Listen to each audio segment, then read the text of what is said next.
Hello, so welcome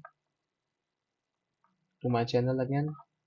This is the part 2 of our revision series of hydrocarbons. आज हम करेंगे alkenes. हमने part 1 में एल्केन को कवर कर चुका है पूरा. आज हम पार्ट 2 में एल्केन एल्कीन को कवर करेंगे. So let's begin. तो एल्कीन में मेथड ऑफ प्रिपरेशन में पहला आता है हाइड्रोजनेशन रिएक्शन. सिंपल है, एल्काइन को लेते हैं, रिएजेंट होता है आर, तो हाइड्रोजनेशन कर देता है तो एच लगा देता है. इसमें आर एच टू होता है और पी डी के साथ एक या तो सी होता है या फिर तो बी एस एफ होता है. और सी और बी एस एफ क्या करते हैं, act as a poison that stops formation of alkane. मतलब वो एक बार ही करते हैं हाइड्रोजनेशन और स्टॉप कर देते हैं रिएक्शन को. और ये P D B S F और लिनलार कैटलिस्ट भी बोलते हैं. याद कर लो भाई. इंपॉर्टेंट पॉइंट क्या है इसमें कि सिन एडिशन होता है. सिन एडिशन होता है, सिन का मतलब होता है cis addition, sorry. Syn addition होता है और सिस फॉर्म बनता है. सिस फॉर्म का मतलब होता है कि जो डबल बॉन्ड के सेम साइड पे सेम कंपाउंड है, सेम साइड है, same group with respect to double bond. ठीक है, देख सकते हैं आप, ये डी डी सेम साइड पे लगे. आसान है. ट्रांस एल्कीन बनाना है, मतलब अगर अपोजिट साइड लगाना है तो बर्स रिडक्शन करते हैं. एल्कीन है, आर डाले तो ये नॉर्मल अपना एल्कीन बनेगा, लेकिन आर जो होता है वो लिक्विड एल आई या एन ए के प्रेजेंस में liquid N H three. L I और N A in presence of liquid N H three. ठीक है. तो जैसे कोई एल्कीन ले लिया अपन ने, एल्काइन, और L I in presence of liquid N H three डाले तो एच और एच ऐसे लगे हैं अपोजिट साइड में, जिसको वो ट्रांसफॉर्म बोलते हैं with respect to double bond. Double bond के रिस्पेक्ट में इधर लगाए इधर लगाए. इंपॉर्टेंट पॉइंट क्या है, टर्मिनल अल्काइन में, इसमें इंपॉर्टेंट पॉइंट है, टर्मिनल अल्काइन में सॉल्ट बना देता है. ये एल्कीन नहीं बनाता. एल्कीन नहीं बनाता, सॉल्ट बना देता है. ये एडवांस में आ चुका है, तो ये याद रख लो. Some important points to remember. देख लो भाई, अगर बेंजीन के साथ रिएक्ट कराते हैं, बर्थ रिडक्शन कराते हैं, तो ये बन जाता है electron donating group, electron withdrawing group. ये पता हो तो ठीक है, नहीं पता हो तो मैं अभी जीओसी का वीडियो लाऊंगा कभी, तो उसमें बता दूंगा. इलेक्ट्रॉन डोनेटिंग ग्रुप रहता है तो जो डबल बॉन्ड रहता है वो डोनेटिंग ग्रुप के पास लगता है, देख लो यहाँ पे लगा है. और जब विड्रॉइंग ग्रुप रहता है तो दूर लगता है. ऐसा बनता है. अगर थोड़ा अगर एडवांस एडवांस होना चाहा ज़्यादा तो ये पूछ सकता है. बाकी तो नहीं आएगा, पर याद करना है कर लो. अब सेकेंड मेथड ऑफ प्रिपरेशन है हाइड्रोजी डिहाइड्रो हेलोजिनेशन. ठीक है. डिहाइड्रो यानी हाइड्रोजन का रिमूवल, और हेलोजिनेशन मतलब हेलोजन का रिमूवल. तो माइनस एच एक्स करना है. सिंपल है, अल्काइल हैलाइड लेना है. अल्फा बीटा एलिमिनेशन होगा अल्कोहलिक केओएच की प्रेजेंस में. अल्फा पोजीशन और ये बीटा पोजीशन, ये जहाँ पे हेलोजन लगा रहता है उसके कार्बन को बोलते हैं अल्फा, और उसके जस्ट बाजू वाले को बीटा बोलते हैं. तो इसको अल्फा बीटा एलिमिनेशन भी बोलते हैं. Alcoholic KOH in R O minus N A plus R O minus K plus C S three O minus N A plus, ये इनके प्रेजेंस में होता है. आसान है. इंपॉर्टेंट पॉइंट देख लेते हैं. इसमें होता है एंटी एलिमिनेशन. एंटी एलिमिनेशन मतलब कि एक आगे रहेगा तो एक पीछे वाला निकलेगा. जैसे एग्जांपल ले लेते हैं. ये एक एग्जांपल है, ये अल्फा पोजीशन पे ये भी है, बीटा पे ये भी है, बीटा पे ये भी है. तो अपन ये वाला एच निकालेंगे कि ये वाला एच निकालेंगे. अपन निकालेंगे ये वाला एच, क्योंकि ये सी एल अपन को पता है कि ये बाहर की तरफ है. अगर बाहर नहीं पता तो जीओसी में पढ़ा दूंगा मैं. ये सी एल बाहर की तरफ निकला है और ये अंदर की तरफ होता है डैश और वेज. तो वेज बाहर की तरफ निकला है तो डैश अंदर की तरफ है. तो एंटी एलिमिनेशन होगा. तो ये दोनों वेज है तो ये दोनों ये सिन एलिमिनेशन हो जाएगा. ये होगा नहीं वैसे. तो ये मेजर प्रोडक्ट ये भी बनेगा, जबकि ये बन जाएगा क्योंकि ये दोनों रिमूव हो जाएंगे. ठीक है. तो यहाँ से डबल बॉन्ड लग जाएगा, ये दोनों हो जाएंगे, तो माइनस एच करना है एंटी एलिमिनेशन. ठीक है. तो more stable product is formed as major product. सही बात है. मोर स्टेबल देख लेते हैं एक बार. अच्छा हाँ, ये देखो. इसमें जो है सेटजेफ प्रोडक्ट बना है, लेकिन ये माइनर है. और जो ये हॉफमैन प्रोडक्ट है वो मेजर है. इसमें स्टेबिलिटी देखना है क्योंकि यहाँ पे रेजोनेंस हो रहा है ये फिनॉल के साथ, इसलिए देख लेना, समझ में आ जाएगा. बहुत आसान है. नहीं आ रहा है तो एक बार फिर से देख लो video. Also known as beta elimination, E two elimination, alpha beta elimination, ठीक है। रेट ऑफ हेलोजन होता है IBRCL। ये ठीक है, इतना भी कुछ इम्पोर्टेंट है नहीं, पर लिख दिया मैं। अब dehalogenation from vicinal dihalide. Halides attach to two carbon adjacent to each other. Vicinal dihalide का मतलब क्या होता है? हैलाइड्स अटैच टू कार्बन, जैसे ये है कार्बन, एक कार्बन, BR एडजेसेंट कार्बन में दोनों लगे, Zn या Na ईथर के प्रेजेंस में डालेंगे तो ये बन जाएगा, ZnBr2 निकलेगा। ठीक है, ये इसी तरह सिंपल, ये विस्नल है दोनों, ये कार्बन पे भी, ये कार्बन पे भी, तो Zn पे दोनों Cl निकल जाएगा, ZnCl2 निकल बन जाएगा, सिंपल। या 2NaCl भी बन सकता है अगर दो मोल का रहने लेंगे तो। फ्रॉम जेमिनल, जेमिनल क्या होता है? सेम कार्बन पे दो हाइड्रोजन लगे होते हैं, जैसे ये कार्बन है, इस पे XX और ये वाले कार्बन पे भी XX, दो Zn लिए है, तो हाँ, ये सिमेट्री बन रही है, बस देख लो, बना सकते हो अपन। ये कोई ऐसा कोई रिएक्शन नहीं है, लेकिन बना सकते हैं बनाने को। और 2 Zn Cl2 निकल जाता है बाहर। ठीक है। फोर्थ आता है dehydration of alcohol. E1 mechanism से होता है।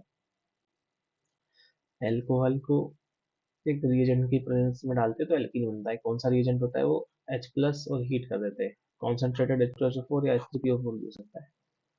H प्लस डालेंगे तो R पॉजिटिव बनेगा, रीअरेंजमेंट करना है एक पॉसिबल, और रीअरेंजमेंट के बाद हीट करेंगे तो एल्केन बन जाएगा। रीअरेंजमेंट कितने प्रकार के होते हैं? पहले में भी एक पार्ट है कि एच शिफ्ट। एच शिफ्ट में अपन को ध्यान रखना है, अल्फा एच काउंट करना है। अल्फा एच काउंट कैसे करेंगे? जैसे मैं दिखाता हूँ, जैसे ये लिया, तो यहाँ पे H प्लस इस पे अटैक किया, एच OH लगा था यहाँ पे, तो H प्लस अटैक किया तो यह पॉजिटिव बना निकल गया, तो ये पॉजिटिव यहाँ बना है। यहाँ पे देखना है अल्फा एच कितना है, तो दो अल्फा एच है। पॉजिटिव के रिस्पेक्ट में अल्फा एच कैसे देखते हैं कि ये कार्बन पे पॉजिटिव है, तो इसके एडिशन कार्बन पे कितना हाइड्रोजन है, तो एक और दो, दो अल्फा एच। अगर ये शिफ्ट हो जाता है, अगर ए वाला एच इधर शिफ्ट हो जाता है, तो पॉजिटिव वाले एच कार्बन पे आएगा। अगर ये एच इधर शिफ्ट हो गया तो पॉजिटिव वाले कार्बन पे आएगा, और इसमें देखेंगे तो 6 अल्फा एच आ रहे हैं, तो ये मोर स्टेबल बनाएगा। तो इसको हीट कर देंगे तो ये एल्कीन बन जाएगा। हीट करेंगे तो एल्कीन बन जाएगा, बहुत सिंपल। अब देखते हैं, मिथाइल शिफ्ट होता है या फिर 1,2-Ame शिफ्ट, इसमें देख सकते हैं। यही सिर्फ अल्फा एच का कॉन्सेप्ट है। इसमें पॉजिटिव बन रहा है तो 0 अल्फा एच है, क्योंकि इस वाले कार्बन पे कुछ नहीं है। अगर मिथाइल को हम शिफ्ट कर दे, मिथाइल को शिफ्ट कर दे तो यहाँ बनेगा 1, 3 और 2। यहाँ से दो प्रोडक्ट बन सकते हैं, 5 अल्फा एच वाला बन सकता है या फिर 9 अल्फा एच वाला। अगर यहाँ डबल बॉन्ड बनाएंगे तो इसके रिस्पेक्ट में देखेंगे तो ये 3 और ये 2, 5, और इसके रिस्पेक्ट में देखेंगे तो ये 3, 3, 6 और ये 3, 9, 9 अल्फा एच, ये वाले डबल बॉन्ड के रिस्पेक्ट में, क्योंकि डबल बॉन्ड इधर भी है, तो ये 3, 3, 6, 3, 9, ये वाले इसमें 5 ही आ रहे हैं, तो ये माइनर बनेगा, ये मेजर बनेगा, सिंपल है। एक और टाइप का वो होता है अपना रीअरेंजमेंट, वो होता है रिंग एक्सपांशन। जब रिंग के साथ वाला कार्बन पॉजिटिव लगा होता है, लेकिन ये रिंग अगर 3 की है तो नहीं होगा, अगर रिंग अगर 6 की है तो नहीं होगा। 3 की है तो क्यों नहीं होता? बिकॉज डांसिंग रेजोनेंस होता है, याद कर लो यार, बता दूंगा डांसिंग रेजोनेंस क्या होता है GOC वाले चैप्टर में। और सिक्स वाले में क्यों नहीं होता? क्योंकि 6 मेंबर रिंग ऑलरेडी स्टेबल होती है, 7 मेंबर रिंग में जाना नहीं चाहती। तो ये दोनों होती है एक्सपैंड, देख लेते कैसी होती है, पहले देख लेते हैं ये। कैसा क्या करना है मैं बता देता हूँ। पहले यहाँ पे पॉजिटिव बनाए, जो ये वाला कार्बन है, ये बॉन्ड ब्रेक होगा और इधर जाएगा पहले, तो यहाँ नेगेटिव या पॉजिटिव बनेगा, और ये वाला कार्बन नेगेटिव इस पे अटैक कर देगा, ताकि वो रिंग एक्सपांड कर पाए। नंबरिंग कर देंगे 1, 2, 3, 4, ताकि बनाने में आसानी हो, और ये 5, ये वाला कार्बन 5। तो यहाँ पे पॉजिटिव बना है और यहाँ पे नेगेटिव बना, नेगेटिव अगर इधर चला गया तो वो न्यूट्रल हो गया। बॉन्ड अगर इधर दे रहा है तो न्यूट्रल हो गया, तो ऐसा बन जाएगा। और यहाँ पॉजिटिव वन पे था तो, और हीट करेंगे तो एल्किन बन जाएगा। सेम टू टू के लिए देख सकते हैं, 5 मेंबर से 6 मेंबर रिंग बन जाएगी, सिंपल है। नंबरिंग इसलिए जरूरी है ताकि पता चल सके कि जैसे यहाँ पे कुछ लगा रहता, तो पता चल सके कि किस पे लगा है क्या लगा है। जैसे अभी अगला देख लेते, जैसे ये देखो, यहाँ तक तो सब सेम है। एक बार इसमें देख लेते हैं इसमें क्या है। ये है 6 मेंबर वाला, हाँ ठीक है। 6 मेंबर वाले में रिंग एक्सपेंशन नहीं होता, क्या होता है वो देख लेते हैं। पॉजिटिव बना तो यहाँ का एच यहाँ दे देगा, क्योंकि यहाँ पे अल्फा एच ज़्यादा है, अल्फा एच ज़्यादा है तो यहाँ से अपने दो प्रोडक्ट हो जाएंगे, या तो यहाँ डबल बॉन्ड लग जाएगा यहाँ पे, या तो यहाँ डबल बॉन्ड बन जाएगा। लेकिन यहाँ 4 अल्फा एच है, यहाँ 7 अल्फा एच है, तो मेजर ये बनेगा, सिंपल है। इंपॉर्टेंट पॉइंट क्या है, Al2O3 यूज कर लो अगर नो रीअरेंजमेंट चाहिए तो। अगर रीअरेंजमेंट नहीं चाहिए तो Al2O3 यूज कर सकते हैं। केमिकल प्रॉपर्टीज देख लेते हैं। हाइड्रोजनेशन ऑफ एल्कीन, ये तो पिछले एल्कीन वाले उसमें डिटेल में पढ़ा है, तो आप देख लेना एक बार, रिवाइज किया अच्छे से। एडिशन होता है इतना, तो हो गई। एडिशन ऑफ हेलोजन देख लेते हैं इन CCl4। एंटी एडिशन होता है CCl4 में X2, ठीक है। इन वाटर देख लेते हैं, वाटर के साथ अगर X2 रिएक्ट करता है तो HOX बनाता है, X पॉजिटिव और OX नेगेटिव। तो यहाँ पे एंटी एडिशन होता है और नो रीअरेंजमेंट, ये बहुत इंपॉर्टेंट वाली बात है। और इसमें X पॉजिटिव रहता है, ठीक है। नो रीअरेंजमेंट होगा, इसमें कोई रीअरेंजमेंट नहीं होगा। प्लस आई इफेक्ट लगाता है तो बॉन्ड इधर शिफ्ट हो जाता है, प्लस आई इफेक्ट के कारण वो GOC में पड़ जाएगा। बहुत सिंपल है। थर्ड, अब बात करते हैं रिएक्शन विद HX। एल्किन की अगर HX के साथ रिएक्शन होगी तो एल्काइल हैलाइड बनाएगा। एल्काइल हैलाइड देख लेते हैं कैसे बनाता है। इसमें जैसे एल्किन दिया है H प्लस, पहले रिएक्ट करेगा H प्लस के साथ तो ये कार्बोकटाइल बनाएगा, फिर H माइनस आके वो हो जाएगा, लग जाएगा। इसमें फॉलो होता है मार्कोनी रूल। मार्कोनी रूल क्या कहता है कि अगर नेगेटिव पार्ट जो कि है X माइनस, वहां पे अटैक करेगा, वाले कार्बन पे अटैक करेगा जहाँ पे हाइड्रोजन कम, लेस हाइड्रोजन। तो यहाँ पे जैसे नेक्स्ट हाइड्रोजन, यहाँ पे एक ही हाइड्रोजन था, यहाँ पे दो हाइड्रोजन, यहाँ पे तीन हाइड्रोजन। सिंपल है, एक्स माइनस यहाँ लगा है, डायरेक्ट लगा सकते हैं, यहाँ पे कुछ रीअरेंजमेंट करने की जरूरत नहीं। यहाँ पे देख लेते हैं,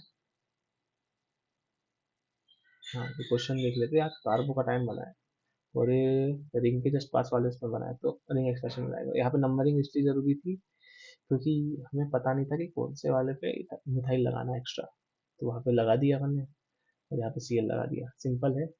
एक इम्पॉर्टेंट बात है कि HBr in presence of peroxide जो होता है वो एंटी मार्कोनी रूल फॉलो करता है, मार्कोनी रूल नहीं।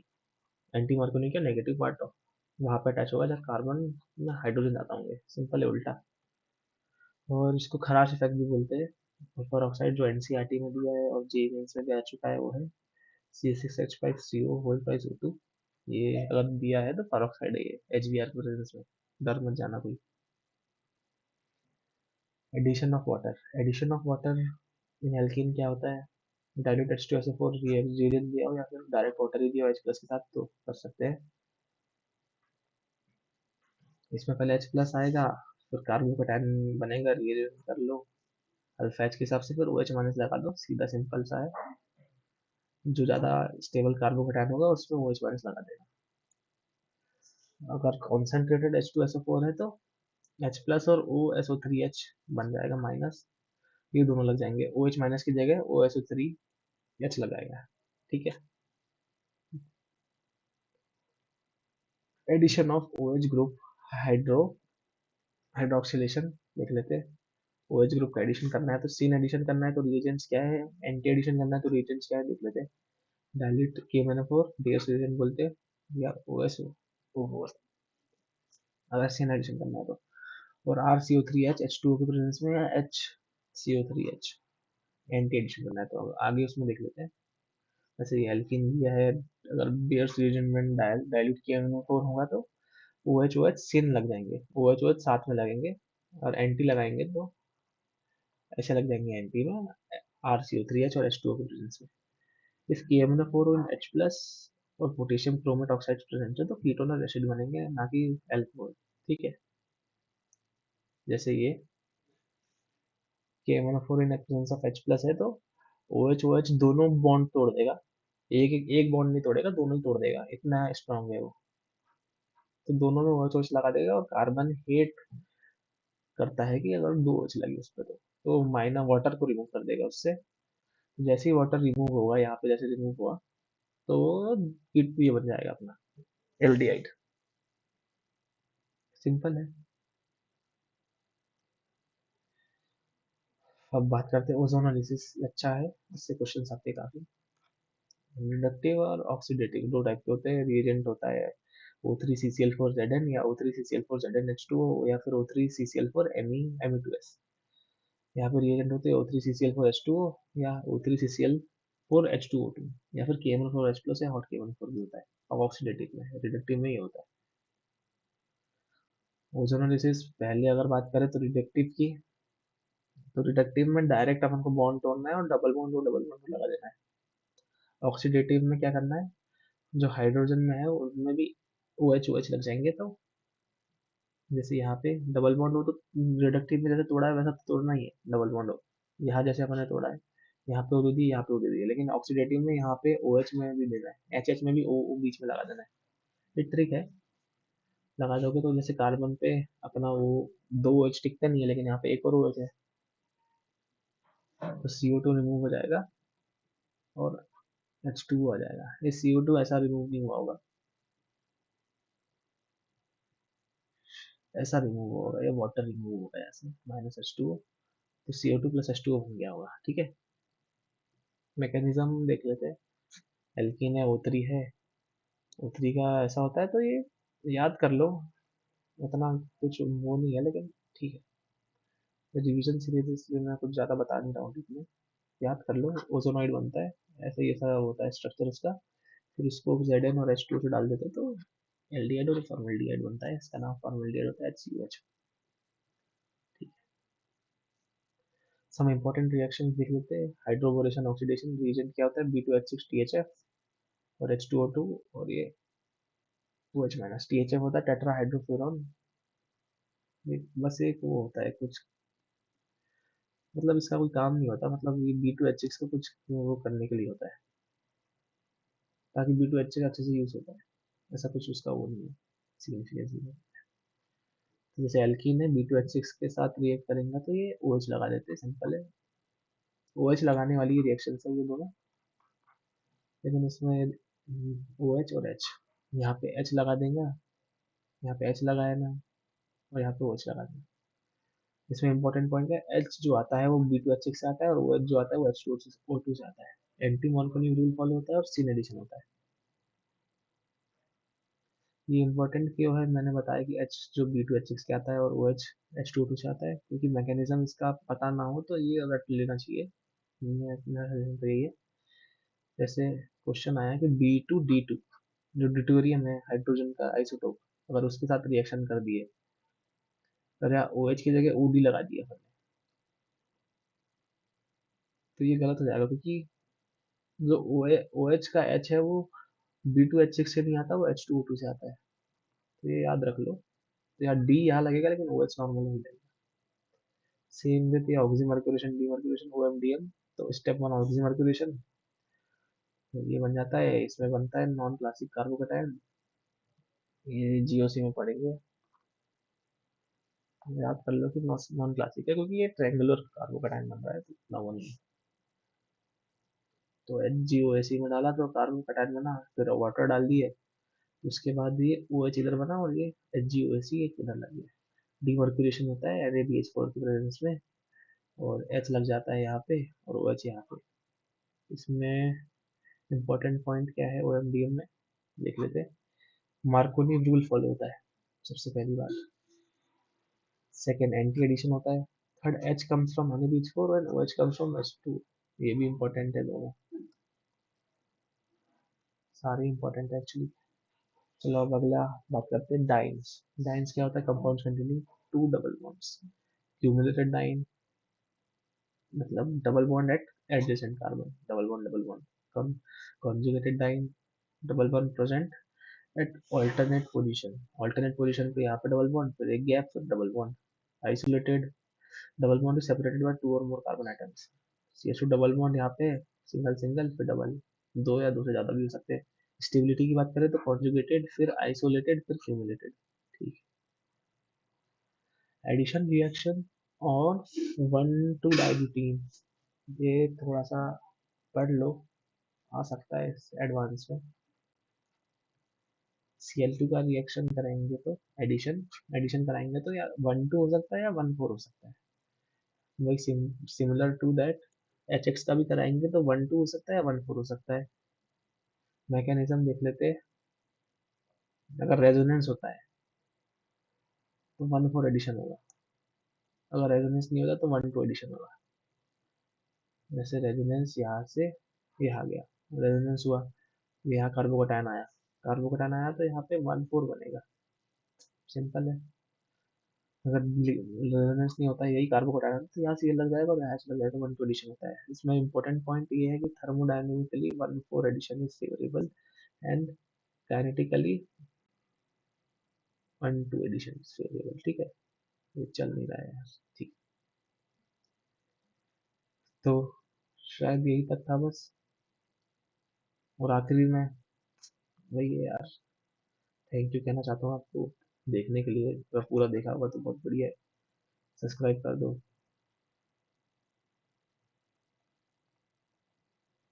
एड्यूस्फीयर लाइक कर दो यार। और आखिर में बाय। तो नेक्स्ट वीडियो हमारा एल्काइन का होगा, जल्दी से जल्दी डालूंगा मैं एल्काइन। तो रेडी रहना यार। फिर इसके बाद क्वेश्चंस भी करेंगे और बढ़िया जी मैं से क्वेश्चंस लेके आऊंगा, जो एडवांस के क्वेश्चंस लेके आऊंगा। हो सके तो नीट के भी डालूंगा, कोई दिक्कत नहीं है। चलो बाय।